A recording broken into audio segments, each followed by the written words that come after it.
महाराष्ट्रामध्ये आता आपले जे महाराष्ट्राचे मुख्यमंत्री आहेत, देवेंद्रजी फडणवीस यांनी नुकतीच एक घोषणा केलेली आहे, की अनुसूचित जातीचे उपवर्गीकरण लवकरच करण्यात येईल आणि त्याला क्रीमी लेयर सुद्धा लावण्यात येईल, अशा पद्धतीची घोषणा त्यांनी केलेली आहे. वास्तविक हे अतिशय अनपेक्षितपणे त्यांनी घोषणा केली होती.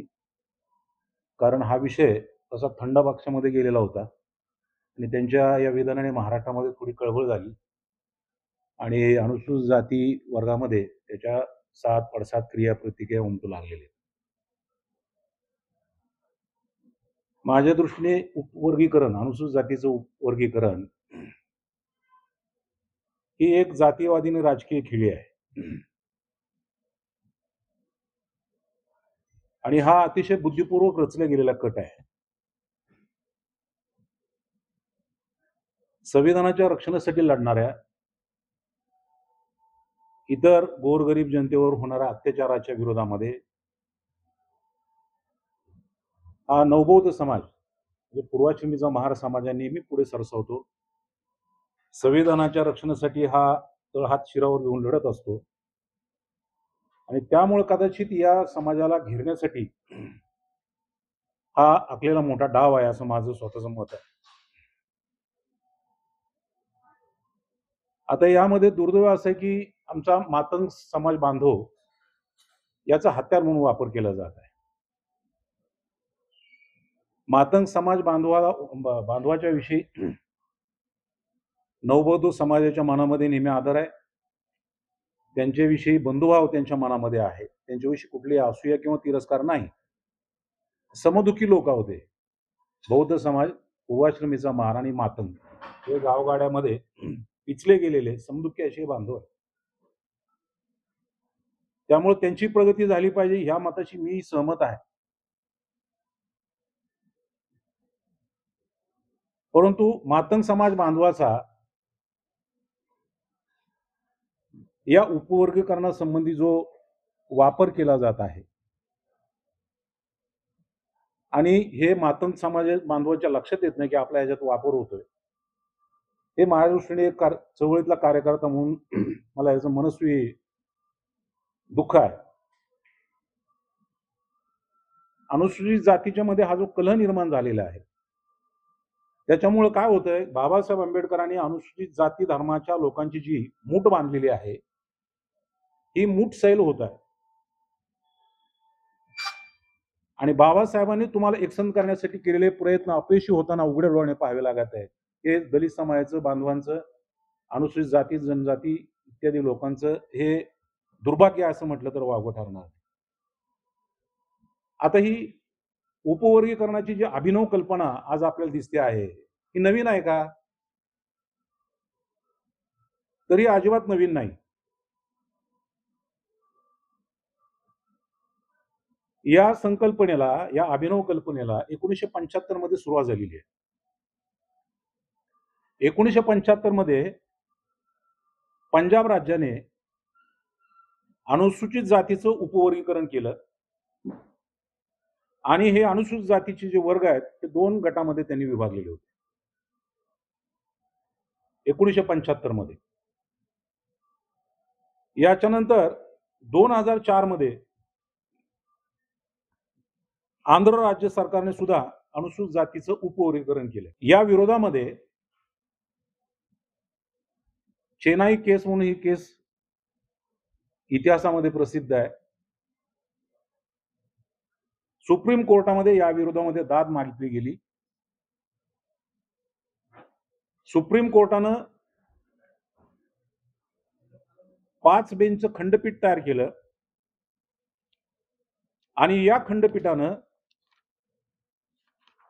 हे जे क्लासिफिकेशन केलेलं आहे, अनुसूचित जातीचं उपवर्गीकरण केलेलं आहे, हे उपवर्गीकरण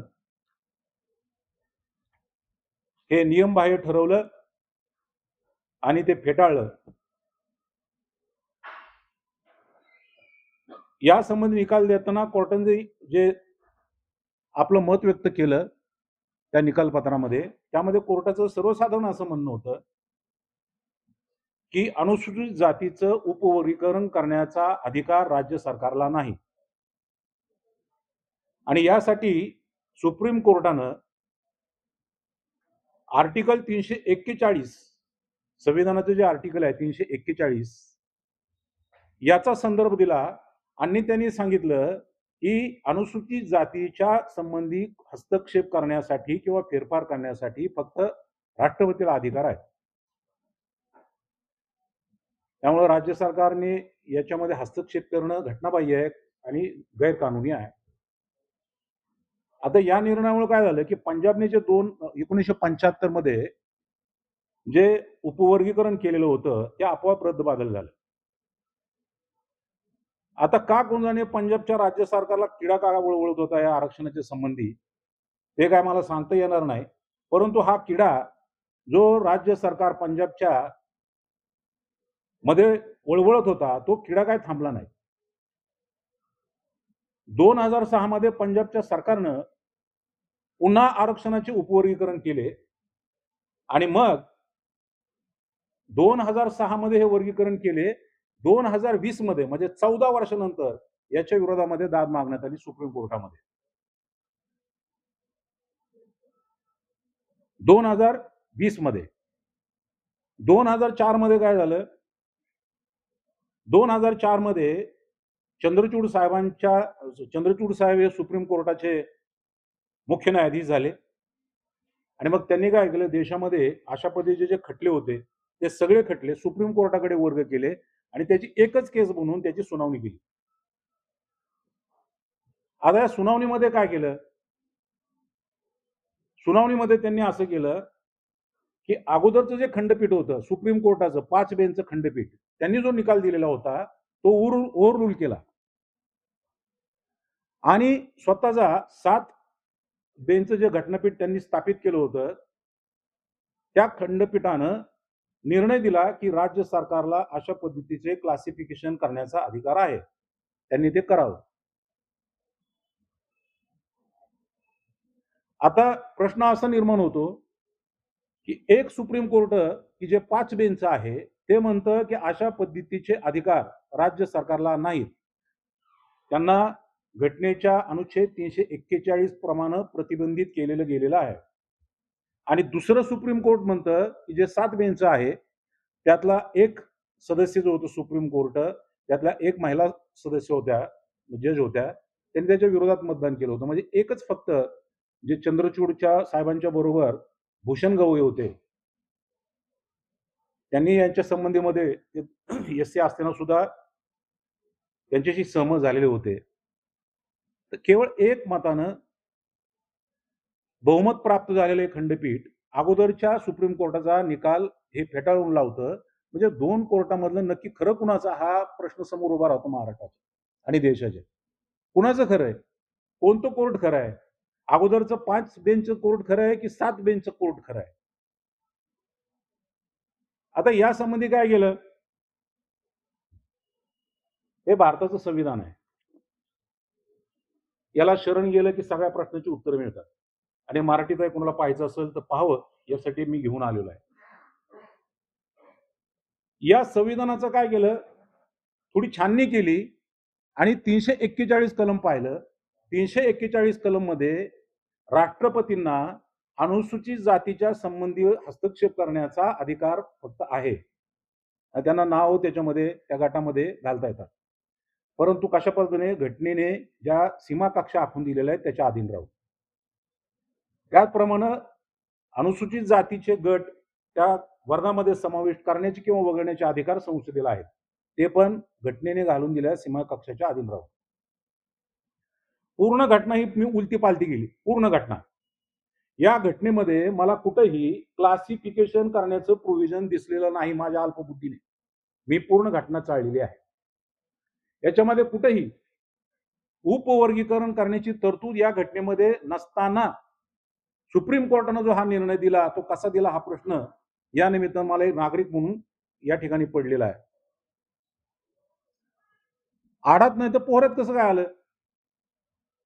संविधानच नाही म्हटल्यानंतर तुम्ही कसा काय डिसिजन दिला? कशाच्या आधारावर दिला हा प्रश्न कुणीतरी विचारला पाहिजे सुप्रीम कोर्टाला. कारण सुप्रीम कोर्ट सार्वभौम नाही. बाबासाहेब आंबेडकरांनी सार्वभौम कुणाला बनवलेलं आहे? जनतेला सार्वभौम बनवलेला आहे. आणि तुम्हाला मला सुप्रीम कोर्टाला, पंतप्रधानाला, राष्ट्रपतीला प्रश्न विचारण्याचा अधिकार आहे. मला प्रश्न विचारायचा आहे की अशा पद्धतीने घटनेत तरतूद नसताना अधिकार हा निर्णय तुम्ही दिला कसा काय, की जो लाखो करोडो लोकांच्या जीवनाशी निगडीत आहे. सुप्रीम कोर्टाचं काम आहे की त्यांनी घटनेचं संरक्षण केलं पाहिजे. परंतु सुप्रीम कोर्टामध्ये संविधानाचा मुद्दा पडत असेल तर हा मोठा दैवर दुर्वेल असं म्हटलं पाहिजे. आणि याच्या संबंधी कुणी जागरूक नाही. मोठमोठे घटनातज्ञ आपल्या महाराष्ट्रामध्ये, भारतामध्ये आहेत, पण याच्या संबंधी कुणी चकार शब्द बोलत नाही. लोकांचे उघडपणे हक्क हिरावले जातात, छिनले जात आहेत. लोक याच्यावर बोलत नाहीत, कुणी रस्त्यावर येत नाही, कुणी प्रश्न विचारत नाही. ही अशा अवस्था काय? त्यामुळे मला असं म्हणायचं की सुप्रीम कोर्टानं जो निर्णय दिलेला क्लासिफिकेशनचा, उपवर्गीकरणाचा, हा मूळतः हा निर्णयच घटनाबाह्य आणि बेकायदेशीर आहे. सुप्रीम कोर्टाचाच निर्णय जर घटनाबाह्य असेल तर त्याचं अंगीकार, त्याचं ऍक्टिव्हेशन कसं करता येईल आपल्याला? म्हणून माझी संपूर्ण बौद्ध समाजाला, अनुसूचित जाती वर्गातल्या सगळ्या समूहांना आणि जे घटनेवर प्रेम करतात, लोकशाहीवर प्रेम करतात, त्या सर्वांना माझी विनंती आहे, या संबंधी सगळ्यांनी सामूहिकरित्या आवाज उठवला पाहिजे. या घटना वारंवार घडल्या नाही पाहिजे. म्हातारी मरोदे पण काळ नाही सुकवला पाहिजे.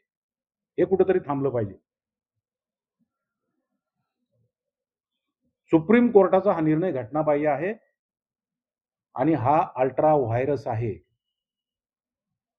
सुप्रीम कोर्टाला असं करता येणार नाही. सुप्रीम कोर्ट दबाव आहे का तुम्हाला असं वाटतं केंद्र सरकार मला कंटिन्यू करू दे, मग प्रश्नाची उत्तर देतो. या निर्णयाला अजून निर्णय झालेला आहे. या निर्णयाला मला राजकीय वास येतो.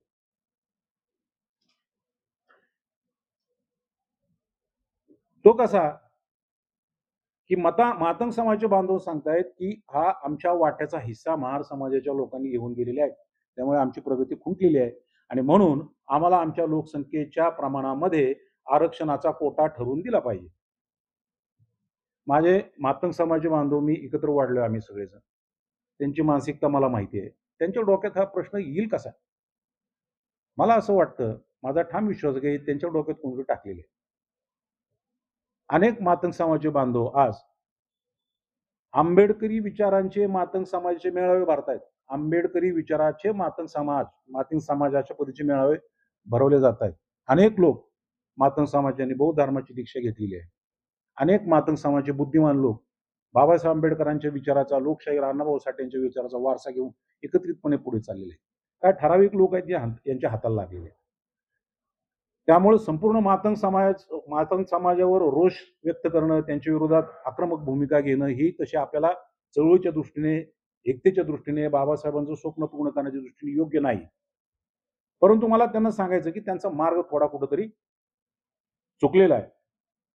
मला त्यांना या निमित्तानं प्रश्न विचारायचा आहे की ठीक आहे, तुमचं म्हणणं असं आहे की महार समाजानं काय केलं, प्रगती केली, आमचा वाटा त्यांनी घेतलेला आहे.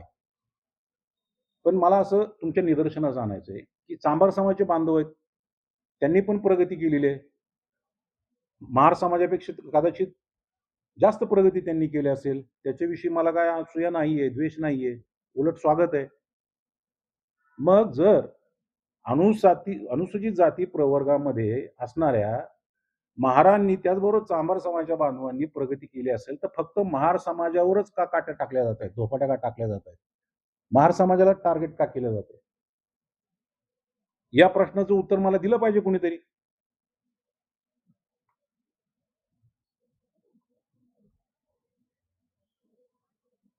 आता दुसरं तुम्हाला एक मुद्दा या ठिकाणी नमूद करायचा आहे. तानाजी या ठिकाणी आहे. सुप्रीम कोर्टाने जो निर्णय दिलेला आहे तो 1 ऑगस्टला दिलेला आहे. 1 ऑगस्ट तारीख होती. 1 ऑगस्ट. 1 ऑगस्टला काय तानाजी? अण्णाभाऊ साठेंची जयंती आहे. 1 ऑगस्ट. सुप्रीम कोर्टाला उपवर्गीकरणाच्या संबंधी निर्णय देताना हाच मुहूर्त का गाठावा असा वाटला, हा प्रश्न मला पडणारच ना. 1 ऑगस्टलाच कशासाठी दिला बा तुम्ही हा निकाल? महार समाजाची आणि मातंग समाजाची इथं सुंदूक चालली, मारामारी चालली, उराव बसाबशी चालली आणि तेवढ्या याच्यात तुम्ही निर्णय दिलाय. तो निर्णय पण कसा दिला? अण्णाभाऊ साठेच्या जयंतीच्या दिवशी. राजकीय वास येणारच नाही. कसं काय घडलं बाबा? नेमकं त्याच दिवशी कसं काय घडले?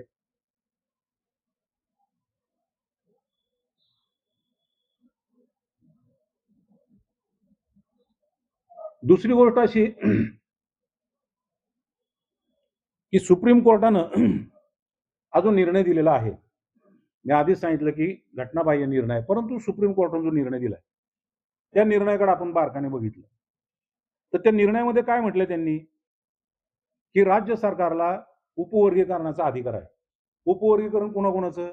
अनुसूचित जाती आणि जनजाती या दोघांचं करायचा अधिकार आहे. मग हे जे राज्य सरकार आहे ते फक्त अनुसूचित जातीचं उपवर्गीकरण करण्याच्या मागे का लागलेलं आहे? अनुसूचित जनजातीचं का करत नाही? एकाला एक नाही, दुसऱ्याला एक नाही, असं कशासाठी चाललेलं आहे? अनुसूचित जातीला टार्गेट का बनवलं जात आहे?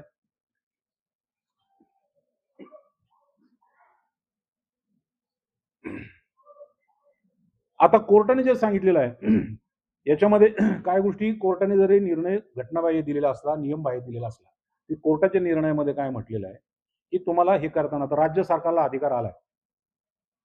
म्हणजे राज्य सरकारने कोणत्याही व्यक्ती, विजय गव्हाळे आमच्या विरोधात पत्रकार परिषद घेतली, त्याचं नाव काढून टाका. आपले तुमच्यातले कोणीतरी आहे त्यांना अनुसूचित जातीमध्ये त्याच्या जागी रिप्लेस करा, असे अधिकार दिलेले नाहीत कोर्टाने. कोर्ट काय म्हणतो? एक स्टॅटिस्टिक तयार करा, एक स्टॅटिस्टिक तयार करा आणि त्या स्टॅटिस्टिकच्या आधारे तुम्हाला हे उपवर्गीकरण करता येईल. आता स्टॅटिस्टिक करायचं म्हणजे काय करावं लागेल? इम्पिरियल डाटा गोळा करावा लागेल. इम्पिरियल डाटा गोळा करावा लागेल म्हणजे काय करावं लागेल? कोणत्या जातीची किती संख्या आहे, त्यांची शैक्षणिक, त्यांची नोकरीतील, इतर प्रगती, त्याचा आलेख त्यांना मांडता आला पाहिजे, त्यांची अचूक संख्या आली पाहिजे. तर अशी संख्या, अशी लोकसंख्या, अचूक लोकसंख्या, त्यांचा हा जो डेटा आहे, हा डेटा सरकारकडे आहे का? माझं मत आहे की सरकारकडे हा डेटा नाहीये. हे मला कसं काय माहिती? तर तुमच्या लक्षात घ्या की 1971 साली जातनिहाय जनगणना झालेली आहे. जनगणना आणि जातनिहाय जनगणना 1971 मध्ये जातनिहाय जनगणना झालेली आहे आणि त्याच्यानंतर 50 वर्षामध्ये जातनिहाय जनगणनाच झालेली नाही. 2011 मध्ये जनगणना झाली, परंतु ती परिपूर्ण नसल्यामुळं ही जी जनगणना 2011 मधली ही जी जनगणना आहे, ही जनगणनेचा अहवाल प्रकाशितच झालेला नाही. आपण जे म्हणतो 2011 ला जनगणना झाली, त्याचा अहवालच प्रकाशित झालेला नाही. 50 वर्ष जनगणना नाही, 2011 मध्ये जनगणना झाली, ती अपुरी आहे. मग तुमच्याकडे हा डाटा कुठून आलाय? मग तुम्ही कसं ठरवलं की बाबा ही बौद्धांची लोक पुढे गेली, मातंग समाजाची लोक मागे पडली? बौद्ध समाजाचा कुठला डेटा तुमच्याकडे आहे? तुमच्याकडे कोणता डेटा उपलब्ध असू शकतो? बार्टीचा डेटा असू शकतो, बार्टीने काढलेला. अनुसूचित जाती आयोगाचा डेटा असेल. तुमच्याकडे जे कामाला असतात संधी नोकर आमचे सरकारकडे, त्याचा डेटा तुमच्याकडे असेल. परंतु हा अधिकृत डेटा नाहीये. हा अधिकृत डेटा नाहीये. या अनधिकृत डेटावर, जे अधिकृत डेटा नाही, या डेटावर विसंबून अवलंबून तुम्ही हे उपवर्गीकरण करायला निघालेलं आहे. तुमच्याकडे माहितीच नाहीये आणि तुम्ही हे उपवर्गीकरण करायला निघालेलं आहे. हे बरोबर आहे की चूक आहे?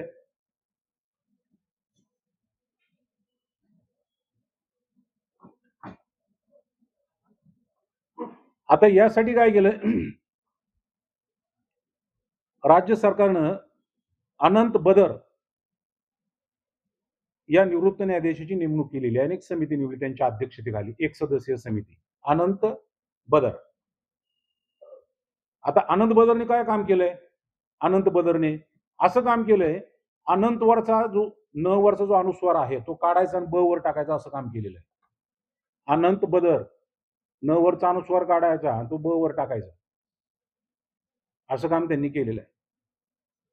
ते कुठेही फिरलेलं नाहीत, कुणाच्या मुलाखती घेतलेल्या नाहीत, कुठलाही डेटा गोळा केलेला नाही.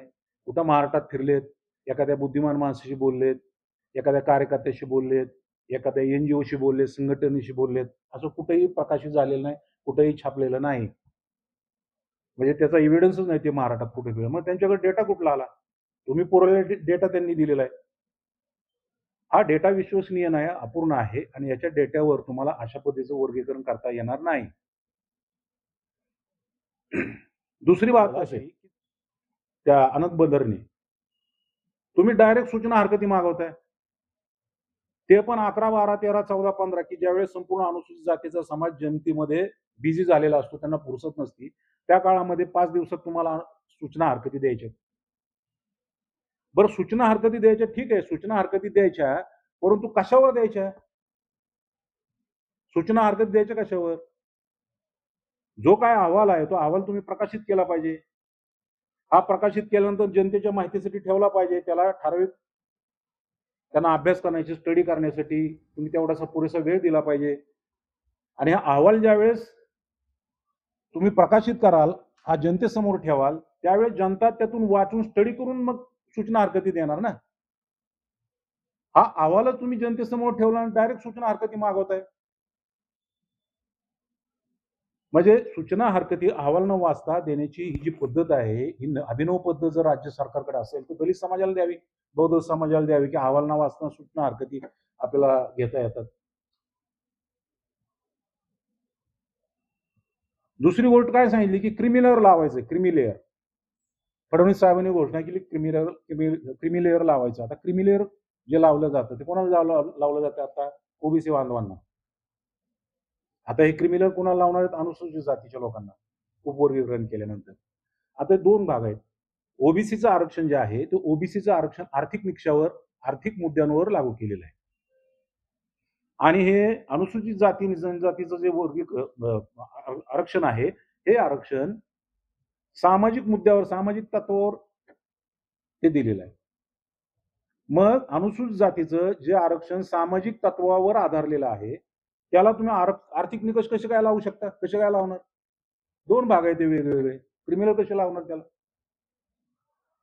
आता आमचे नेते तर आमच्या नेत्यांवर टीका करणार नाही मी, पण एक नेते आहेत आमचे राष्ट्रीय नेते, ते म्हणतात की आमचं बाबा अबकड्याला समर्थन आहे पण क्रिमिनलला नाही.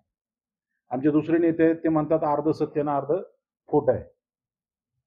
माझं म्हणणं असं आहे की सुप्रीम कोर्टाचा निर्णय घटनाबाह्य आणि नियमबाह्य आहे, तो अल्ट्रा व्हायरस आहे. त्यामुळे अशा पद्धतीने अशा घटनाबाह्य आदेशावर राज्य सरकारला काम करता येणार नाही. राज्य सरकार ज्या पद्धतीने काम करत आहे, हे काम करत असताना कुठल्याही नियमाच्या अधीन राहून हे काम केलं जात नाही. नियमांना फाटा देऊन काम केलं जातंय. एन प्रकरणानं कसल्याही परिस्थिती उपवर्गीकरण करायचं आणि बौद्ध समाजाला ठोकून काढायचं, अशा पद्धतीची भूमिका आम्हाला सध्या तरी दिसत आहे. अशा पद्धतीने मुख्यमंत्री साहेबांनी वागू नये. मुख्यमंत्री साहेब हे अतिशय विद्वान आणि बुद्धिमान अशी व्यक्ती आहे. तुम्ही फक्त पक्षाचे मुख्यमंत्री नाही आहात किंवा एका विचारधारेचे मुख्यमंत्री नाही आहात. तुम्ही महाराष्ट्राचे मुख्यमंत्री आहात. तुम्ही आमचे मुख्यमंत्री आहात. त्यामुळे तुम्हाला सर्वांना समान धरून न्याय दिला पाहिजे. आम्ही तुमच्याकडे अतिशय उदार मताने, अतिशय प्रेमाच्या भावनेने तुमच्याकडून अपेक्षा करत आहोत. माझी या निमित्तानं सरकारला विनंती आहे, फडणवीस साहेबांना विनंती आहे की अशा पद्धतीचं जे उपवर्गीकरण या महाराष्ट्रामध्ये तुम्ही आणू घातलेलं आहे, हे तात्काळ तुम्ही बंद करण्यात यावं. राज्य सरकारनं उपवर्गीकरण करण्याच्या नादी लागू नये, त्या फांदात पडू नये. अशा पद्धतीने तुम्ही घटनाबाह्य, नियमबाह्य पद्धतीनं जर आमच्या समाजाला निर्दिष्ट नख लावण्याचा प्रयत्न करणार असाल, त्यांना दाबण्याचा प्रयत्न करत असाल, तर हे अनुसूचित जातीचे लोक, बौद्ध समाजाचे लोक हे सहन करणार नाहीत. मातंग समाजाच्या लोकांना सुद्धा माझी कळकळीची विनंती आहे की आज बौद्ध समाज संपेल, उद्या तुम्ही संपलेला असाल, परवा बाकीचे लोक संपलेले असतील, तर या राजकारणाचा बळी तुम्ही पडू नये. आपण का मागं पडलेलो आहोत याचा विचार, आत्मचिंतन मातंग समाज बांधवांनी केलं पाहिजे. मातंग समाजावर टीका करण्यासाठी मी पत्रकार परिषद घेतलेली नाही. मला या विषयावर समाज प्रबोधन करण्यासाठी बाहेर पडावं लागणार आहे आणि ज्यावेळेस मी बाहेर पडेन त्यावेळेस हे मला विस्तृत मुद्दे जनतेसमोर मांडता येतील. आता पत्रकार परिषदेच्या दृष्टीने एवढे मुद्दे मला सफिशियंट आहेत, तेवढे समोर यावेत असं मला वाटतं. या निमित्तानं जे बुद्धिजीवी लोक आहेत, त्या बुद्धिजीवी लोकांना माझं आव्हान आहे, वकील असतील, डॉक्टर असतील, इंजिनियर असतील, घरात बसून राहू नका. आपल्याला आक्षेप नोंदवायला 30 तारखेपर्यंत वेळ दिलेला आहे. अभ्यास करा आणि हे आक्षेप नोंदवा. आक्षेप नोंदवताना अशा पद्धतीचे आक्षेप नोंदवा की त्या समोरच्या लोकांना विचार करावा लागेल कालपर्यंत आपण लढाई केली ती गुद्द्यांवर लढाई केलेली आहे. परंतु आम्ही भीमाची लेकरं आहोत, बाबासाहेबांची लेकरं आहोत. आम्हाला गुद्द्यावर जसं लढता येतं तसं मुद्द्यावर सुद्धा लढता येतं. हा सांगावा, हा संदेश या निमित्तानं तुम्हाला देता आला पाहिजे. बाबासाहेबांच्या बुद्धिमत्तेला, त्यांच्या कर्तृत्वाला साक्ष मानून हा प्रयत्न तुम्ही निश्चित करा. सर्वांनी अतिशय मोठ्या प्रमाणामध्ये याच्यावर सूचना हरकती द्या आणि सरकारला मी सांगू इच्छितो, की हे जे उपवर्गीकरण आहे, हे उपवर्गीकरण आपण तात्काळ थांबवावं. कारण हे जे उपवर्गीकरण आहे, हे उपवर्गीकरणाची सक्ती सुप्रीम कोर्टाने तुमच्यावर केलेली नाही. हे ऐच्छिक आहे आणि त्याच्यामुळे केलंच पाहिजे असं काही नाही. त्याच्यामुळे आमची विनंती आहे, की उपवर्गीकरण करून अनुसूचित जातीमध्ये भांडणं लावण्याचं काम करू नये. अनुसूचित जातीचे लोक जे आहेत, अनुसूचित जातीचे लोक एकसंध राहिले तर हे राष्ट्र सुद्धा एकसंध राहू शकतं. आपण सर्व राष्ट्रभक्त आहोत आणि राष्ट्राच्या दृष्टीने अशी फुटाफूट देशाला परवडणारी नाही. आणि जरी सुद्धा जर अशा पद्धतीनं उपवर्गीकरण करण्याचा प्रयत्न केला तर फार मोठ्या जंगशोभाला सरकारला सामोरं जावं लागेल, असा इशारा या निमित्तानं मी देतो. जय हिंद.